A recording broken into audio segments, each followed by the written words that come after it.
Hey guys, so today I'm kind of didn't really have an idea of what to do a video on yet, so I actually thought I would just kind of walk you through some personal projects I've been working on, specifically kit bashing. So, right here, I'm actually still working on this, just barely. But what we've got here is a goblin. It's going to count as a Snotling pump wagon, so I'm just going to try and get that to focus a bit better. You'll be able to see more in-depth photos of this on my Instagram, which is in, I believe, in the YouTube description. But what I did was I got the ogre box, one of the I think it's the Vanguard one, and it came with all these goblins, hobgoblins, and I thought, I don't really have an interest in making the scrap launcher or the iron blaster, so I'm going to be using the bits for something else. For instance, this. So here we have a few bits and pieces, and this is kind of a good sign to show what you got to look out for bits, and just random things you can find everywhere. And you'll understand what I mean by that in a bit. Actually, I'll just tell you with that. This right here and this, and I believe that's it.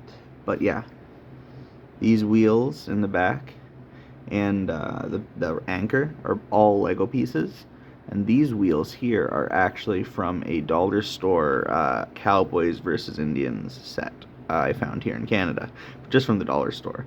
I'm not sure if anybody else will have something, but I'm sure you'll find something like it. But just anything that has wheels that you can remove. The rest of this is hobgoblins, but another thing you'll notice, I actually don't have this goblin attached.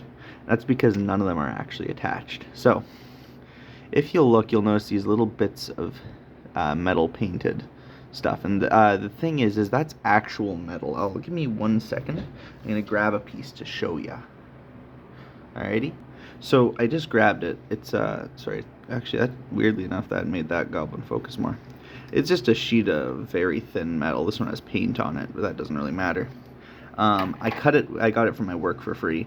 Cut it with these tin snips, which are very, very good.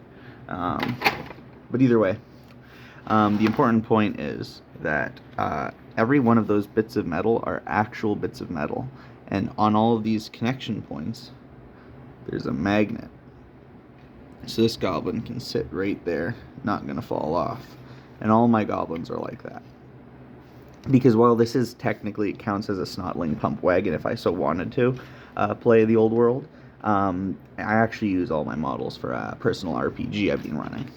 And in reality, these all actually count as the crew of what I call the Goblin Warboat. And essentially, as my players kill the characters, I can remove the goblins. So you can essentially actually really empty off the boat here. And each of these characters more or less has their own special rules, except for this fire guy. I only just recently clipped him off one of my ogres. But yeah, he doesn't have a rule yet, but the rest do have some rules. For instance, the spotter gives advantage on attacks, kind of thing. So this is all the stuff that isn't attached. So this guy's actually a little loose, which I should glue him, but I don't mind too much. But this is kind of a guide to kit bashing something like this, and I'll show you some other models I've got too. But for now, we got Lego wheels back there and here. You actually see underneath that's a sheet of metal underneath. Or no, sorry, that's not metal. It's actually cardboard. Sorry. Yeah, that's cardboard. But yeah, I did kind of a skeleton of this in cardboard, and you can actually see I've got some granny grating there. I can't remember what it's actually called. It's like a sewing thing. But the rest of this is more or less actual wood and just random bits. Over here, these wood without the lines in them, that's actually like, I believe it's what's it called? A popsicle stick.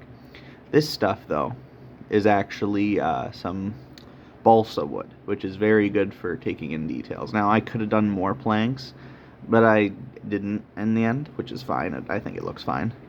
I've got a Conquistador shield here from Wargames Atlantic. This skeleton is from Games Workshop's Gargant kit, the Giants. This is just a 3D printed tankard. I had a 3D printer a while back, but it broke, unfortunately. But yeah, I haven't replaced it yet. These spears are from various things. There's some orc spears in there from Warhammer Fantasy. There's some spears from the, I believe it's Victrix Greeks. I'm pretty sure. There's a skeleton spear or two from Warhammer as well. But yeah, this is a Chaos Knight Lance. I got it in the old start collecting Chaos Slaves to Darkness. This is an Ogre banner along with an Ogre thing. This is actually what started the Kitbashed. I saw this and I thought that looks very much like a crow's nest. So the whole thing was built around that. Over here, another Conquistador shield. Let's see. There's a chest right there from the Bretonnians. I believe it's the Knights of the Realm. I'm not sure. This barrel, also from the Gargant kit. That's another Bretonnian casket. I actually cut off the fleur-de-lis from there. And there's a fleur-de-lis lantern from the Bretonnians as well. That was a Bretonnian lance with a pennant, I believe it's called. I was going to put another one up here, but I decided against it. This steering wheel, now you can use plenty of steering wheels, any kind you find. This one specifically from a Caradron Overlord's ship my fiance got me when we first started dating. Oh, that's a Lego barrel in there too. I actually ended up clipping the little connection points at the bottom off. But yeah, other than that, that's kind of this is a bowl I got from oh, what's that? It's a hobby store, Michael's. I found a small kit of bowls and stuff, and I've used those for a few kits now. I'll show more as we go. This is a Kitbashed war horn for the spotter. It's actually a horn from a Chaos Warrior from Warhammer Fantasy, and this back here is a bell from an Empire Flagellant kit. And yeah, this right here is just literal string. I got it from Butcher's Twine. That's what it is. You can find that at the dollar store too, or stores. Another Kitbashed we've got is this right here, a goblin catapult. And this is this is kind of it. It's still in progress, but it's getting there. Actually, it's funny. I glued it in place, but originally this right here allowed me to actually use this as a catapult. But yeah. This is just, sorry, let me just get a focus on it. You can actually see it's literally just hot glue and dirt mixed together. There's some larger stones in the middle, but yeah, it's just hot glue and dirt and then super glued together after the hot glue cooled. I'm not sure if there's a danger with super glue and hot glue when the hot glue is still hot, so I just wait till it's nice and cool for sure, rather not, breathe in toxic fumes. You can kind of see though what I've done here. It's mainly balsa wood, a few chunks of like popsicle stick and things like that. These are actually, so let it focus. I actually drilled a hole in and stuck in toothpick ends and then snipped off the edges, so it looks kind of like those old wooden dowels that like Romans put in their pilums. These were the original steering wheels from the goblins, from the hobgoblins specifically, because so if you look, actually, I'll pull these guys out because they're all here. The hobgoblins, most of them are relatively easy to just kind of move. Like this guy required no changing. I just put magnets on his feet, as you can see, and he's fine. But these guys were a bit harder. So this guy here, he holds like this ballista thing attached to the horns of the animal. You can see I clipped off the hands there. I just clipped that off and glued them in their own way so they kind of line up with either of these steering wheels. So at least like one hand's on them. Sorry, I'm going to try and... There, so you can see he kind of... this one was more I made after, so it doesn't really work, but it's fine. You get the message. This one is a bit easier.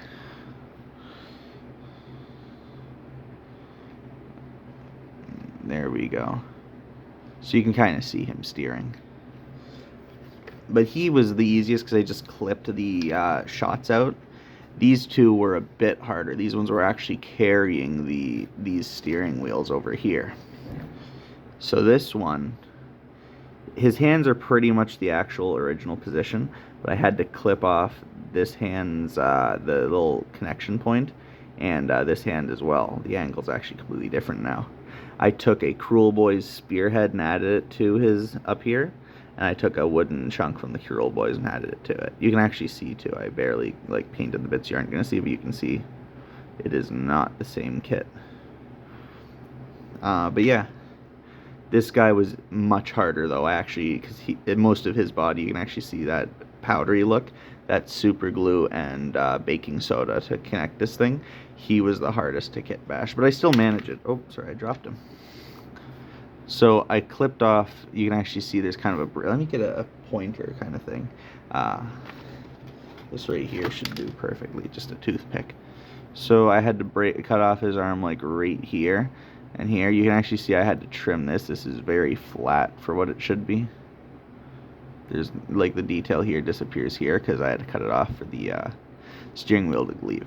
But what I did was I made him into like a quiver bearer. You can actually see this hand. I couldn't actually really kitbash much, so it's still there as if he's holding the original steering wheel, because it used to be like right here. But either way, now he's holding a quiver. And because you're going to be a few feet away, you won't really notice a whole difference. But yeah. So they can all fit on that one. And this one they can also fit on. And what I do, I'm not actually sure. I think he goes there. I haven't really set where they go here. But here, I can obviously put them, you know, in kind of equivalent spots. That way, they count kind of as wounds of the vehicle itself. So as my players, oh, dropped him. As my players fight them, they can actually, I can actually remove the goblins, and in removing the goblins, they then, you know, make fighting the creature easy, or not the creature, the machine easier as they lose. So I'm actually not sure where this guy is supposed to go. Oh, right here. But yeah, as they end up fighting the machine, if they focus on hitting the machine, they'll do damage to each specific part. So it'll be like, you know, this one I haven't actually written any rules for, but for that one it's like you can do damage to the wheels, you can do damage to various little bits and pieces of the ship, the hull, things like that. But yeah, most of these to some degree. Oh, that guy doesn't connect well. There we go. Yeah, all these guys have a connection somewhere. Except for this guy. This guy is really new. Like, I clipped him today and spray painted him, and I've been working on him since. But yeah, this is kind of how it works. And for the actual kitbash aspect, there's obviously the goblins. Oh, actually, I'll mention that. I ended up finding it after. I didn't find the arms of this goblin originally, so I actually took the chainmail arms from, I believe it's Fireforge's Medieval Knights or something, and gave him those. So he's now like my goblin sergeant. But moving on for the actual kitbash of this, this is a hammer or something from the Bloodthirster kit. This is a recast one specifically. Again, all the metal. Handles are from the Ogre Scrap Launcher or Iron Blaster. All the wood's just wood. This right here is from the Scrap Launcher specifically, all of this bit here. And then there's some more Butcher's Twine.